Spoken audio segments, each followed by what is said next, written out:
아멘. 할렐루야. 우리 앞뒤 좌우로 인사하겠습니다. 안녕하세요. 반갑습니다. 일주일 잘 지내셨습니까? 그래요. 처음 오신 분이 계신데 저희 교회는 아이들과 함께 드리는 통합 예배니까 이해해 주시면 감사하겠습니다. 세상은 우리를 향해서 끊임없이 성공을 부추깁니다. 더 높이 오르라고, 더 많이 가지라고, 더 강해지라고 재촉합니다. 우리 자신도 그 성공을 위해서 시간을 쏟고 힘을 다하고 바쁘게 사는 것 같습니다. 근데 오늘 우리는 상식을 뒤집는 한 가지 사실을 나누고 싶습니다. 우리는 보통 실패가 위험하다고 생각하는데 사실 성공이 더 위험하다라는 사실이죠. 성경을 읽다 보면 놀라운 사실들을 발견할 수 있는데 실패했을 때보다 오히려 성공한 뒤에 무너지는 경우들을 많이 보게 됩니다. 하나님이 복을 주신 솔로몬은 가장 지혜롭고 부유한 왕이었지만 그가 번영의 절정에 달했을 때 이방인 아내들을 두고 우상을 섬기고 무너졌고, 하나님이 선하다고 평가하신 아사 왕은 하나님만 의지하여 구스의 100만 대군을 물리쳤지만 승리하고 난 뒤에 말년에는 하나님보다 아람 왕, 사람을 더 의지하다가 지지난번에 병들어 죽고 말았습니다. 오늘 우리가 만나는 우시아의 이야기도 이런 경우입니다. 그는 왕위에 올라 초창기에는 하나님 보시기에 정직하게 행하여 남유다 역사 속에서 가장 왕성했던 왕이었습니다.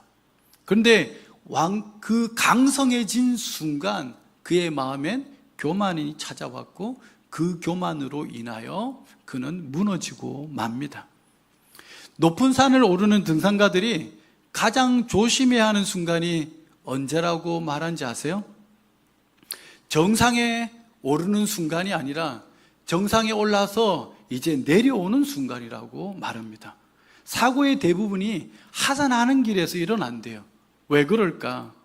정상을 오를 때는 목표를 향해서 집중하고 인내하면서 긴장을 하는데 정상에 오르고 나서 정상의 성취감을 느끼고 안도감이 생겨서 내려올 때는 긴장의 끈을 풀어버리기 때문에 그렇습니다.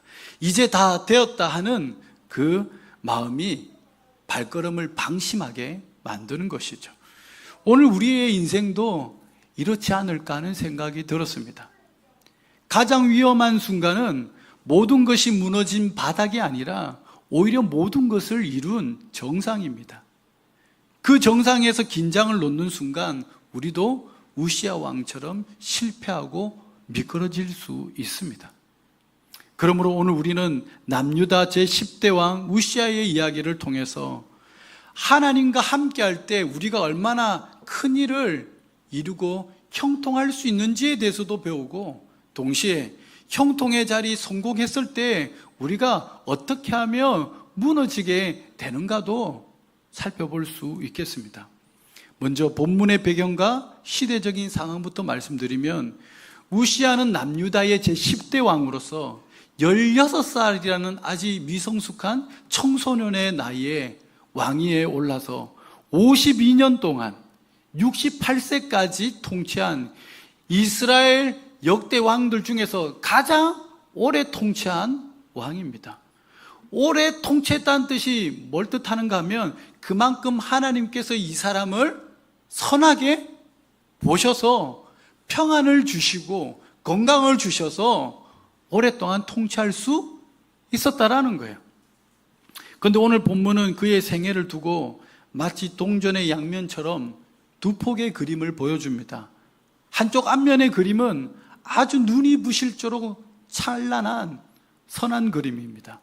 그는 군사적으로 블레셋과 아라비아를 정복했고 엘롯 항구를 건설하고 예루살렘 성벽을 강화했으며 농사를 사랑하여 산지와 평야를 가꾸고 정의의 군대와 첨단 무기를 갖추었습니다.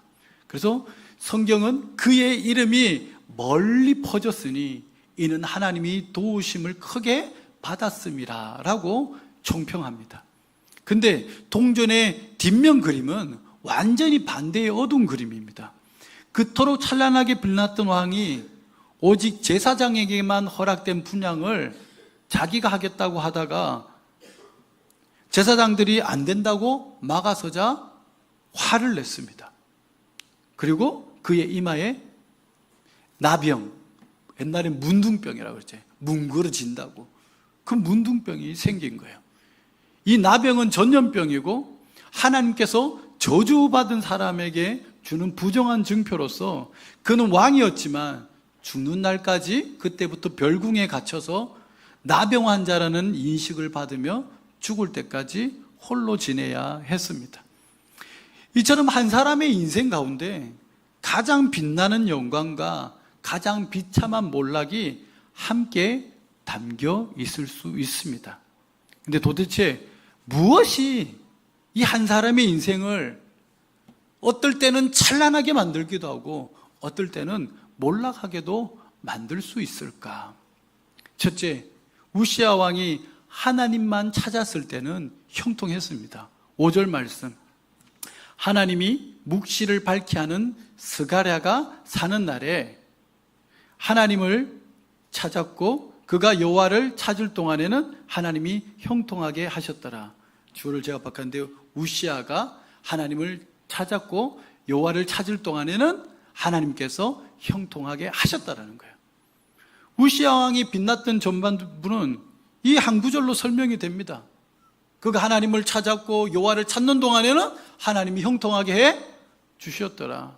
즉 우리의 형통함이 그냥 우연히 우리가 열심히 사니까 잘 되는 것이 아니라 인간의 생사화복은 우리가 하나님을 찾고 그분 안에 있을 때만 형통할 수 있다는 만고불변의 진리를 하나님이 가르쳐 주시는 거예요. 여기 찾다라는 히브리어 원어 다라시가 그냥 한번 둘러보는 것이 아니라 간절히 찾고 부지런히 찾고 온 마음을 다해서 추구한다라는 뜻입니다. 그렇게 우시야 왕이 하나님을 다라시 하니까 하나님께서 그가 다라시 하는 동안에는 너 복받아라, 너 형통해라, 형통하게 해 주셨다라는 거예요. 15절 말씀도 마찬가지입니다. 우시야 왕이 통치 초반에는 전 세계의 이름이 알려지고 전 세계의 이름이 알려질 정도로 잘 나갔는데 그 이유가 뭔가? 기이한 도우심이 있었다라는 거예요. 곧 하나님의 도우심을 크게 받았기 때문이라고 본문은 밝히 설명합니다. 즉 그가 잘되고 형통한 이유는 그가 잘나서 그가 많은 일을 똑똑해서 잘했기 때문이 아니라 누가? 하나님이 도와주셨기 때문에 형통할 수 있었다라는 거죠. 그런데 하나님께서 왜 우시야 왕을 도와주시고 왜 우시야 왕을 형통하게 해주셨을까요? 그가 이룬 모든 업적 뒤에는 항상 하나님을 찾았고라는 전제가 붙어 다닙니다. 즉 우시야 왕이 그 어떤 선한 일들을 하고 종교개혁을 단행하고 거룩한 삶을 살았기 때문에 하나님이 복 줬다라가 아니라 우시야 왕이 하나님을 찾았고 찾는 동안에는 그걸 선하게 보셔서 형통하게 해 주셨다는 거죠. 그러면 그 원리는 우시야 왕만 그럴까요? 오늘 우리에게도 똑같이 적용될까요? 우리에게도 똑같이 적용되는 말씀인 겁니다. 우리의 생사화복은 여러분들이 교회를 얼마나 많이 하고 착하게 살고 거기에 있는 게 아니에요. 우리의 형통함은 우리가 하나님을 찾는가 안 찾는가, 다라시 하는가 안 하는가, 하나님을 찾고 구하고 두드린가 안 하는가에 따라서 교회의 부흥의 여부도 여러분의 성공과 형통의 여부도 거기에 달렸다 하는 것입니다. 그리고 우리가 하나님을 찾는다고 하는 것은 단지 오늘 이 예배 시간에 몸만 왔다 가는 것을 뜻하는 것이 아니라 그것을 넘어서 주일 외에도 교회 밖에서도 삶의 전 영역 속에서 하나님의 살아계심을 인정하고 하나님의 상주심을 바라보면서 그분의 뜻을 구하고 그분의 뜻대로 살아간다라는 뜻이겠죠. 그래서 잠언 말씀에 너는 범사에 그를 하나님을 인정하라, 그리하면 그분이 너의 길을 지도하시리라라고 말씀하셨습니다. 즉 직장에서도 가정에서도 경제적인 문제나 관계 문제나 하나님을 찾고 구하는 사람에게 하나님이 도와주시고 형통케 하시지, 그냥 교회 다닌다고 무조건 아무나 다 복 주고 형통한 게 아니다라는 말씀이 되는 겁니다. 우리는 형통이 아주 특별한 사람, 새벽 예배 다니고 믿음이 아주 좋은 소수에게만 주어지는 행운이라고 생각할 수 있는데 그건 잘못된 생각이에요. 오늘 성경 말씀은 이렇게 얘기합니다. 형통은 누구든지 하나님을 찾는 모든 자에게 주시는 하나님의 약속이라고. 다시 말씀드릴게요. 형통은 누구든지 하나님을 찾는 모든 자에게 주시는 하나님의 약속이라고. 그러므로 사랑하는 성도 여러분, 지금 여러분의 삶이 메마르고 팍팍하다면 하나님을 탓할 게 아니라 먼저 자신의 믿음을 한번 점검해 보시기 바랍니다. 내가 지금 정말 하나님을 다라시 하고 있는가? 다라시 하고 있는데도 내 삶이 이런지, 아니어서 그런지, 내 삶에 정말 하나님을 찾고 구하는 갈망이 여전히 있는가? 우리의 형통함은 내가 열심히 하고 부지런해서 잘 되는 것이 아니라 오직 하나님을 찾고 찾는 동안에만 잘 되는 줄 알아서 우리 높은산교회 성도님들은 모두 하나님을 찾고 구하는, 하나님만 다라시 하는 성도님들 되시기를 예수님의 이름으로 축복합니다. 두 번째로 우시아 왕은 하나님을 다라시해서 하나님이 은혜 주시고 형통하여 강성해졌을 때 교만해가지고 저주를 받고 말았습니다. 16절, 그가 강성하여 짐에 그의 마음이 교만하여 악을 행하여 그의 하나님 여호와께 범죄하되, 그 범죄가 뭔가? 곧 여호와의 성전에 들어가서 향단에 분향하려 한지라. 16절 말씀부터는 이제 우시아 왕의 이야기가 완전히 반전이 되죠. 이 한 절 안에 우시아 왕이 불행해진 근본적인 이유와 어떤 죄를 지었는지를 말씀해 줍니다. 본절은 우시아 왕이 강성하여짐에 마음이 교만해졌고 악을 행했다라고 얘기합니다. 즉 여러분, 우리가 강성해지면 교만해지고요, 교만해지면 뭘 한다? 범죄하게 되는 거예요. 여기 교만하다는 히브리 원어로 가바의인데 높아지다라는 뜻입니다. 그가 강성하여 잘 되니까 그의 마음이 높아진 거예요. 그래서 그가 저지른 죄악이 뭔가 하면 성전에 들어가가지고 자기가 직접 분향하려고 한 겁니다. 근데 이게 뭔 큰 문제일까? 아무나 하나님 앞에 나가서 예배 드리고 분향하면 좋은 게 아닐까? 아닙니다. 과거에는 안 그랬어요. 구약에는 하나님께서 정하신 분명한 규례들이 있었습니다. 왕은 모든 일을 다 할 수 있었어요.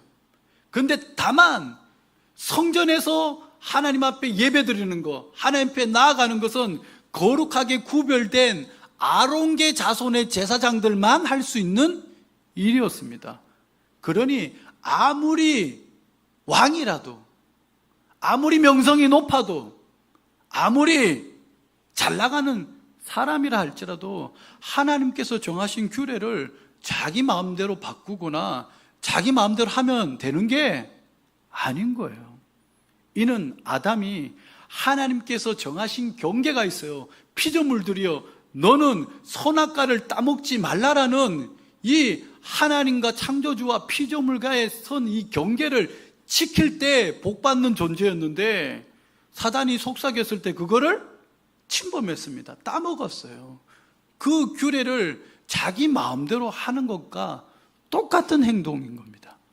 그런데도 우시아는 자신이 가진 왕의 권력과 이룬 업적들이 쌓여서 마음이 자꾸 높아지니까 하나님께서 정하신 규례마저 자기 마음대로 하고 싶었고 할 수 있다라고 생각한 거예요.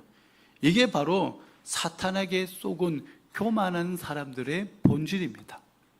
교만은 하나님 없이도 내 스스로 할 수 있는 거 아니야? 나는 교회에서 내가 이 정도쯤 해놨는데 이 정도는 내 마음대로 해도 괜찮지 않을까? 하나님을 무시할 만큼 하나님과 같아지려는 그 마음이 바로 교만인 겁니다. 그래서 이 잘못된 일을 막기 위해서 담임 목사 아샤랴와 부목사 80명이 달려가 갖고 막아섭니다. 우시아여, 여호와께 분향하는 일은 왕이 해서는 될 일이 아닙니다. 오직 분향하기 위하여 구별함을 받은 아론 자손의 제사장들이 할 일이니 성소에서 나가십시오. 왕이 범죄하였으니 하나님 여호와에게서 영광을 얻지 못하리이다. 그렇게 해주면 그때서라도 물러났으면 화가 안 임했을 거예요. 근데 왕이니까 네가 감히 나를 말려? 하고 썽을 냈습니다. 이것이 교만한 사람들의 특징 중 하나입니다. 교만한 사람은 자신을 향해서 누군가 바린 소리를 하면 싫어요. 듣지를 않아요. 바른 지적을 해주면 견디지 못합니다. 그리고 화를 낼 때 그 즉시 그의 이마에 나병이 생겼다고 그럽니다. 그토록 높아진 이마에 가장 부끄러운 나병 표시가 생긴 거죠. 이처럼 교만은 패망의 선봉이요 거만한 마음은 넘어집의 앞잡이니라. 유럽 역사상 가장 뛰어난 군대 지휘관이 있었습니다. 누굴까요? 나폴레옹입니다. 그가 전쟁에 나가면 무조건 승리를 했고 그래서 유럽의 대부분을 손에 넣었습니다. 근데 그 성공이 쌓여가면 쌓여갈수록 그의 판단력은 점점 약해졌다고 그래요.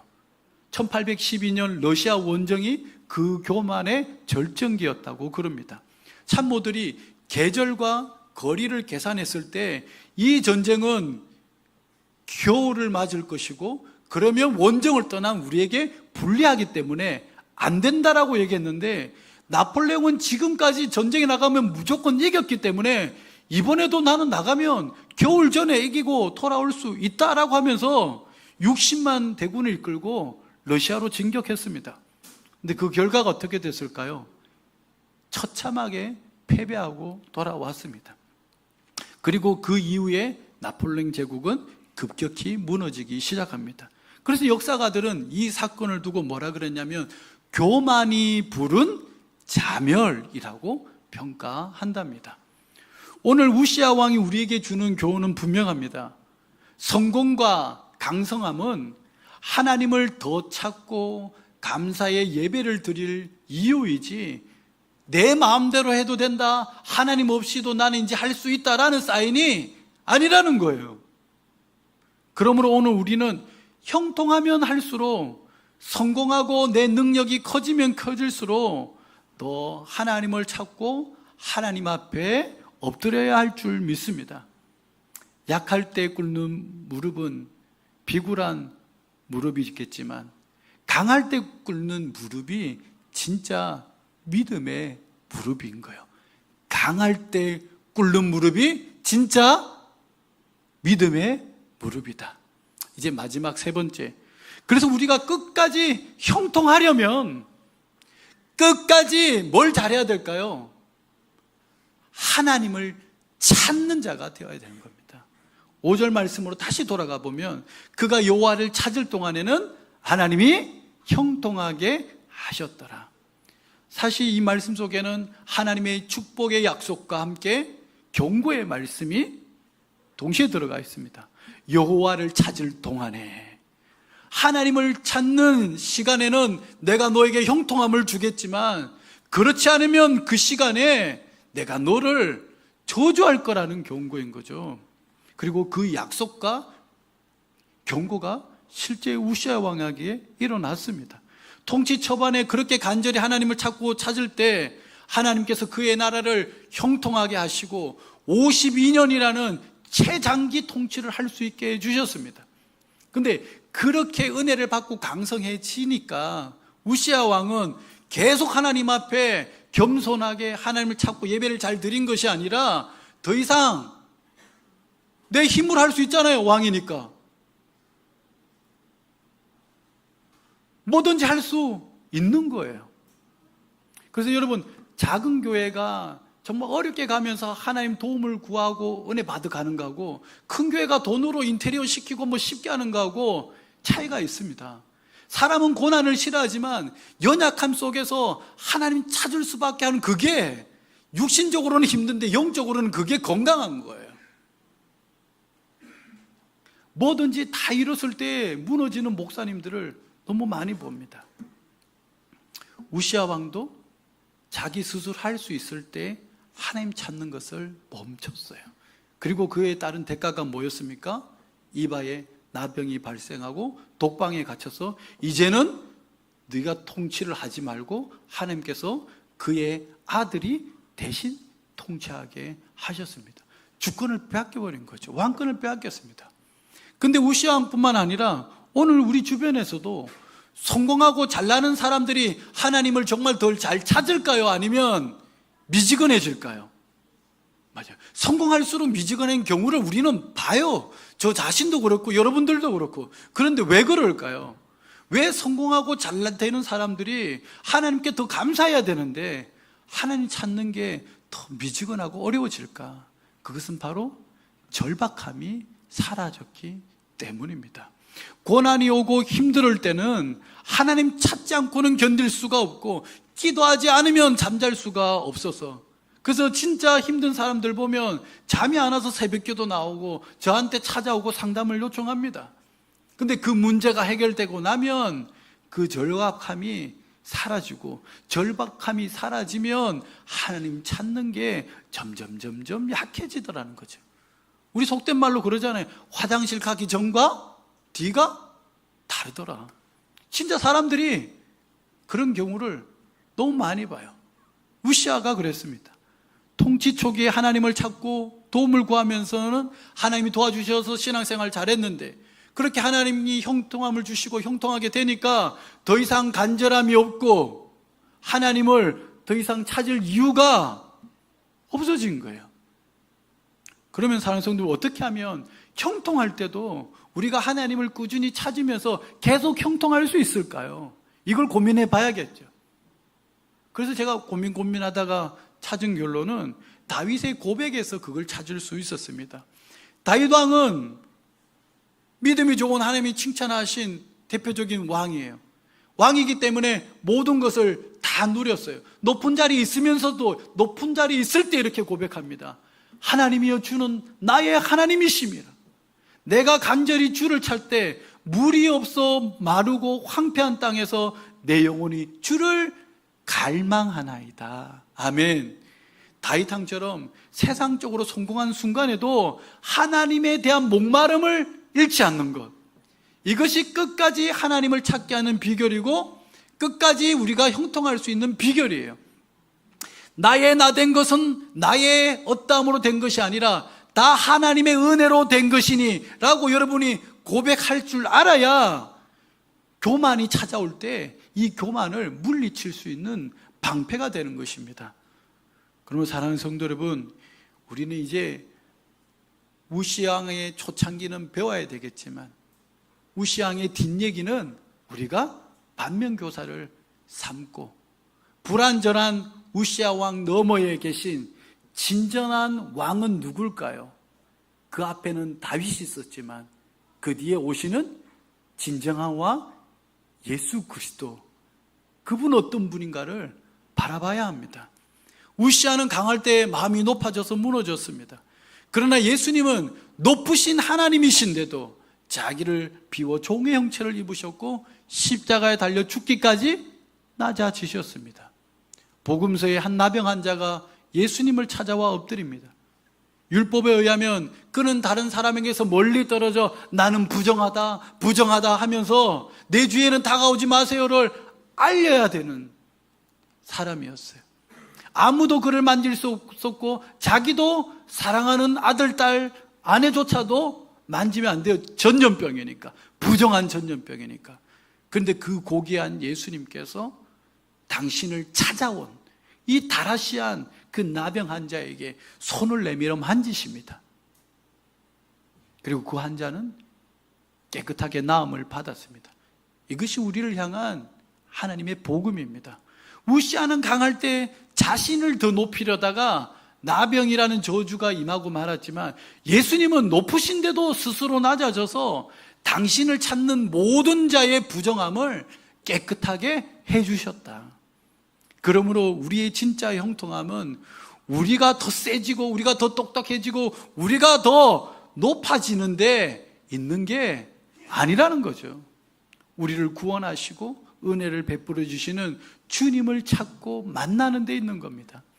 우리가 예수님을 믿으면 우리의 인생은 지금부터 영원까지 형통한 인생이 되는 거예요. 하나님 때문에.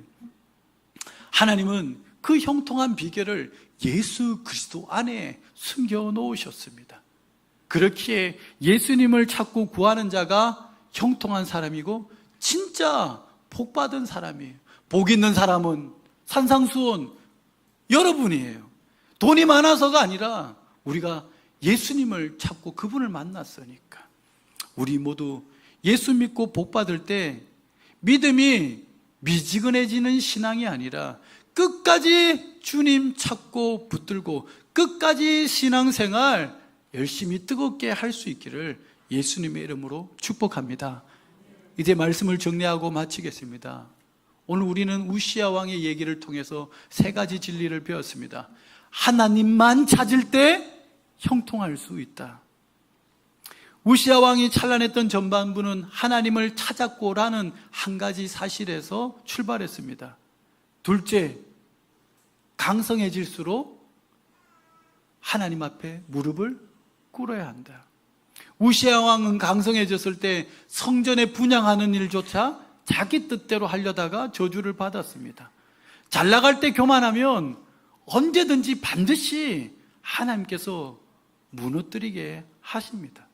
그래서 세 번째, 성공하고 잘 나가는 날에도 끝까지 하나님을 찾고 무릎 꿇는 신앙생활을 잘 유지해야 된다라는 교훈입니다. 사랑하는 성도 여러분, 오늘 이 시리즈를 시작하면서 지금까지 우리 이제 4명의 왕들을 만났습니다. 하나님만 의지할 때 강했던 아사왕, 두려움 앞에서 하나님만 바라본 요사밧 왕, 멘토가 사라지자 스스로 믿음으로는 설 수 없었던 요아스 왕, 그리고 오늘 형통할 때 교만해서서 저주받은 우시야 왕. 이 4명의 왕들이 던지는 메시지를 하나로 모아보면요, 처음 때도 하나님, 끝에도 하나님, 약할 때도 하나님, 강해져도 하나님이어야 한다라는 사실을 교훈하고 있는 거예요. 사랑하는 성도 여러분, 오늘 우시야 왕의 이야기를 통해서 오늘 나의 신앙은 지금 어떤지 점검해 보시고 다시 여러분 하나님 앞에 바로 믿음으로 설 수 있기를 축복합니다. 처음에는, 예전에는 열심히 하나님을 찾았는데 어느 순간부터 이 한국교회가 부유해지고 잘 살고 세상적인 성공을 거두면서 미지근한 신앙생활을 하시는 분들을 너무 많이 보게 돼요. 신앙적으로는 안타까운 일이죠. 그렇다고 부유한 것을 잘못됐다 할 수는 없어요. 근데 주님이 말씀하세요. 부자가 천국에 들어가기가 힘들다고. 부유할 때부터 네가 나를 찾지 아니하고 잘 나갈 때부터 네가 교회 생활 뜸하더라. 그래서 천국 가기가 힘들다고 말씀하신 거예요. 부자는 천국에 못 들어간다가 아니에요. 왜 부자가 힘들다고 하셨을까요? 찾지 않으니까. 하나님을 찾지 않으니까. 교회를 찾지 않으니까. 지금 힘들고 어려운 분이 계시다면 더 간절히 하나님을 찾으세요. 교회 자주 오시고 많이 기도하세요. 근데 더 큰 문제는 지금 형통하고 지금 아무 어려움 없이 사는 분들이에요. 부자가 되고 형통한 건 좋은 일이죠. 저는 여러분들 그렇게 축복하고 있어요. 근데 부자가 되고 형통하기 때문에 하나님을 찾지 않고 세상의 취해 신앙생활이 느슨해졌다면 그건 문제인 겁니다. 내 영혼에 지금 나병이 생긴 거고 나도 모르게 점점 교만이 시작된 거예요. 하나님 없이도 잘 살아가는 것, 하나님 없이도 잘 되네? 이건 하나님이 주신 은혜가 아니라 사탄이 주는 선악과예요. 마지막 날에는 썩고 다 사라지는 저주인 것입니다. 그러므로 사랑하는 성도 여러분, 힘들고 어려울 때뿐만 아니라 형통하고 강성한 날에도 더욱 하나님을 사모하고 하나님을 간절히 찾고 하나님에 대해서 목마르게 찾으시기를 바랍니다. 다시 한번 말씀드립니다. 무릎은 힘들고 약할 때만 꿇는 게 아니에요. 오히려 강하고 잘 될 때 진짜 하나님 앞에 감사함으로 꿇는 무릎이 진짜의 무릎인 것 같아요. 그가 여호와를 찾을 동안에는 하나님이 형통하게 하셨더라. 힘들고 어려운 날이든 형통하고 성공한 날이든 하나님을 찾음으로 하나님을 찾는 동안에는 여러분의 삶이 주 안에서 항상 형통하고 복된 우리 성도님들 다 되시기를 예수님의 이름으로 축복합니다.